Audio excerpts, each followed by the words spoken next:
கிருஷ்ணகிரி மாவட்டத்தில் தேசிய சாலை பாதுகாப்பு மாத விழா கடைபிடிக்கப்பட்டு வருகிறது. பொதுமக்கள் போக்குவரத்து விதிமுறைகள் கடைபிடித்தல், விபத்து தடுப்பு நடவடிக்கைகள் குறித்து பல்வேறு விழிப்புணர்வு நடவடிக்கைகள் மேற்கொள்ளப்பட்டு வருகிறது. அதன் அடிப்படையில் நெடுஞ்சாலைத்துறை சார்பாக சாலை பாதுகாப்பு குறித்து விழிப்புணர்வு பேரணி நடைபெற்றது.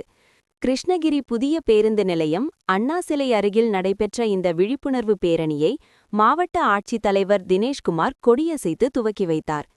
பொதுமக்கள் விபத்தினை தவிர்க்கும் பொருட்டு சாலை பாதுகாப்பு, சாலை விதிகளை முழுமையாக கடைபிடிக்க வேண்டும். சாலையை பயன்படுத்தும் ஒவ்வொருவரும் விபத்தில்லா பயணத்தை உறுதி செய்வது தேசிய சாலை பாதுகாப்பு மாத விழாவின் முக்கிய நோக்கமாகும். இருசக்கர வாகனத்தில் செல்வோர் கட்டாயம் தலைக்கவசம் அணிய வேண்டும். சாலை குறியீடுகளையும் விதிகளையும் மதித்தால் விபத்துகளை தடுத்திட முடியும். எனவே பொதுமக்கள் சாலை விதிகளை கடைபிடித்து விபத்தில்லா பயணத்தை மேற்கொள்ள வேண்டும் என மாவட்ட ஆட்சித்தலைவர் தினேஷ்குமார் தெரிவித்தார்.